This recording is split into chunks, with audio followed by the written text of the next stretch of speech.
Exercise 1.3ல 14th சம்மு. டேய் கவனி, 14th Jammu. The distance of an object falling is a function of time tன்னு கொடுத்துருக்கு. ஏய் கவனி, and can be expressed கொடுத்து as s of tன்னு கொடுத்துருக்கு. s of tனா இது என்னன்னு தெரியுமான்னு பார்த்துக்கோ. ஏய் s of tனா என்னடா சொல்றது? அது இந்த s of t அப்படின்றது எதை குறிக்கிறது? டிஸ்பிளேஸ்மெண்ட்டை குறிக்கிறது. ஏய் கவனி, s of tன்றது டிஸ்பிளேஸ்மெண்ட், இடப்பெயர்ச்சின்னு அர்த்தம் தமிழ்ல. நாமலையா எஸ்ன்றது டிஸ்பிளேஸ்மெண்ட், டிஎஸ் பை டிடி அப்படின்றது டைமை பொறுத்து மாறும் வெலாசிட்டி, டிவி பை டிடி அப்படின்றது வெலாசிட்டி டைமை பொறுத்து மாறுறதுக்கு பேர் ஆக்சிலரேஷன். இதெல்லாம் பிசிக்ஸில் உள்ளது. டிஸ்பிளேஸ்மெண்ட்னா இடப்பெயர்ச்சி.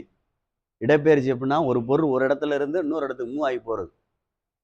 ஒரு பந்து இங்கே இருக்குன்னா அப்படி தட்டி விட்டோம்னா அங்கே போயிடும். இது ஃபர்ஸ்ட்ல இனிஷியலாக இருந்தது, கடைசியில் போகிறது எண்டில் போய் நிற்கும். எவ்வளோ தூரம் ட்ராவல் பண்ணியிருக்குன்றது தான் டிஸ்டன்ஸ். அதுதான் இதில் கொடுத்துருக்கு எக்ஸ் ஆஃப் டீன்னு.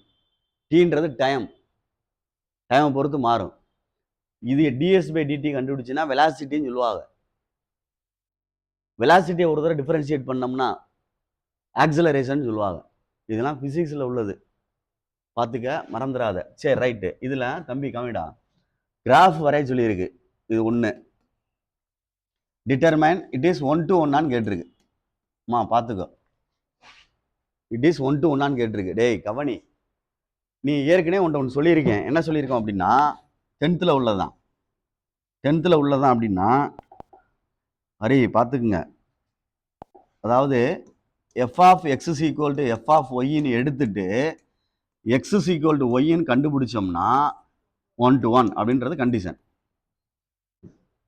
இப்போ இந்த கணக்கை எஸ் ஆஃப் டி ஒன்னு ஒன்று எடுத்துட்டு எஸ் ஆஃப் டி டூன்னு ஒன்று எடுத்துட்டு T1 ஈக்குவல் டு T2ன்னு கண்டுபிடிச்சேன்னா therefore it is 1 to 1 அப்படின்னு சொல்லலாம். அது மாதிரியே கண்டிஷன் எழுதியிருக்கேன் தெரியுதா? அங்கே எக்ஸ் ஒய்க்கு போல இங்கே T1 T2ன்னு போட்டிருக்கேன். வருதான்னு பார்ப்போம். இதுக்கு எழுதியில் இது எழுதணும். -16 T1 square equal to -16 T2 square. Minus cancel, 16க்கு 16 cancel. T1 square equal to T2 square. ஒரிஜினாலிட்டியா T1 ஈக்குவல் எழுதுனா பிளஸ் ஆர் மைனஸ் T2 தான் வரும். இப்படி தான் வரும், ஏன்னா ஸ்கொயர் இருக்கனால. ஆனால் டைம்ன்றது T, அதனால Tன்றது எதா இருக்காது, நெகட்டிவா இருக்காது. அதனால இது பாசிபிள். இங்க எழுதணும் T is cannot be possible. இல்லை T is நெகட்டிவ்னு எழுதிக்க. T is cannot be possible in negative அப்படின்னு எழுதிக்க. அதனால இதுல ஒரு இதை விட்டுறலாம், எதை நெகட்டிவ் விட்டுறலாம். therefore T1 ஈக்குவல் என்ன வந்துடும் T2. therefore it is என்னது 1 to 1. புரியுதான்னு பார்த்துக்க. இந்த ஆன்சர் புரியுதா சொல்றது? பொறுமையாக தான் சொல்றேன். அதான் அர்த்தம். 1 to 1 சார்பு எடுத்துட்டு இந்த காமிச்சிருக்கேன். இதுல மைனஸ் அக்செப்ட் கிடையாது, அதனால நாட் பாசிபிள்னு எழுதிக்க. டைம் நெகட்டிவ்ல வராது, அதனால கேனாட் பி பாசிபிள் எழுதிட்டு நெகட்டிவை T1 equal to T2 therefore 1 to 1. இது ஒன்று ஃபர்ஸ்ட் கண்டுபிடிச்சிட்டேன். இதை இப்போ நான் கிராஃப் வரைய போறேன். கிராஃப் அப்படின்றது பார்த்து பொறுமையாக இது பண்ணிக்க. கிராஃப் வரையணும். கிராஃப் ஃபங்க்ஷனுக்கு கிராஃப் வரைய சொல்லியிருக்கு. வரைபடம் S of T equal to -16 T square. இதான் வரைய சொல்லியிருக்கு. அப்படி கிராஃப் போடுறேன். எக்ஸு, இது ஒய். சரியான்னு பார்த்துக்க.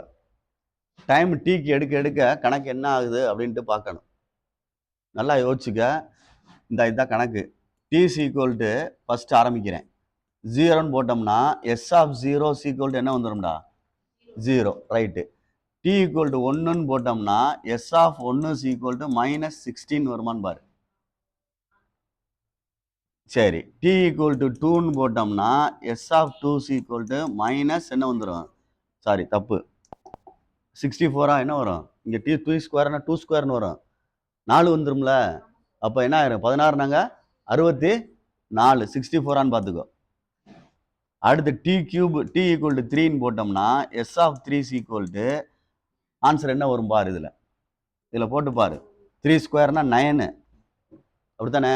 16 × 9, 16 × 9 144 பாரு, 144 பார்த்துக்கோ, 144 சரியா, -144. இப்போ பாயிண்டா எழுதுனோம்னா இது ரெண்டும் ஒரு பாயிண்ட் 0,0 1,-6. அதே மாதிரி என்ன எழுதலாம் 2,-64, 3,-144. இங்கே பிளாட் பண்ணுறேன், இப்படி எழுதிக்கலாம். இது வந்து நம்பரு, இது எக்ஸுக்கு நெகட்டிவ், இங்கே அதே மாதிரி பாசிட்டிவ், ஒய்க்கு இங்கே நெகட்டிவ், இப்படி எழுதிக்கலாம். இதில் நம்பரு ஒய்க்கு வர்றது ஃபுல்லாக 16, 64 அப்படின்ற மாதிரி வருது. அதை மட்டும் போட்டு காமிக்கலாம். இங்கே 0 வந்துடும், இது 1 வரும், 2 வரும், 3 வரும், 4 வரும். இங்கே அதை மட்டும் போட்டு காட்டுறேன் அப்படின்னா 4 டேபிளில் போடணும்னா போடலாம். என்ன வரும், 4 16ஆடா, சாரி 4, அதுக்கடுத்து என்ன வரும் 8ஆடா, அடுத்து என்ன வரும் 12ஆ, அப்படியே பெருசாக போகுமே, இல்லை 8 போடவா, ஏதாவது ஒன்று யோசிச்சு சொல்லு, அதுக்குள்ளே அடங்குற மாதிரி 8 போடுமா? நம்பர் தேவையில்லை, உனக்கு குறிக்கிறக்காண்டி சொல்கிறேன். படம் அந்த கீழே இப்படி வரும், ஏன்னா ஒயில ஃபுல்லாக என்ன வருது, மைனஸில் வருது, தெரியுதா? அப்போ படம் வேற எங்கிட்டும் போகாது, இந்த இதில் இப்படி கீழே வரும். அது அப்ராக்சிமேஷனை சில பேர் போட்டு காட்டுவாங்க, நான் நம்பரில் போட்டு காட்டுறக்காண்டி யோசிக்கிறேன். சரியா, 8ஆ, 0, -8ஆடா தம்பி, -16, அடுத்த என்னடா வரும் 3 24, 32. சரியா, அடுத்து என்னடா 8 40, இப்படியே போட்டுட்டு அது வரைக்கும் போடணுமே, அதான் யோசித்தேன். சரி பார்த்துக்கோ, அந்த தேவையானது மட்டும் போடுறேன். -64 ஒன்று, மைனஸ் என்னடா வருது 144 ஒன்று. இது டேபிளில் வருமானு பார்த்துக்கோ, 144 வருமானு பார்த்துக்க. சரி, 0,0 இந்த இடம் ஆரிஜின் ஸ்டார்ட் ஆகுது. அடுத்து 1,-6 இங்கே ஸ்டார்ட் ஆகுது.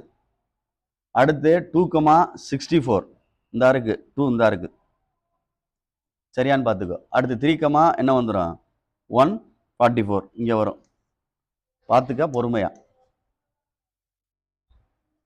படம் கீழே வரும், வேற ஒன்றும் இல்லை. படம் வந்து கீழே வரும், கொஞ்சம் பார்த்து பொறுமையா செஞ்சுக்க. இந்த அப்படி வரும், இதுதான் படம். வேணா கிராஃப் கொடுத்துருக்கானா பார்த்துக்கோ, புரியுதான்னு பாரு.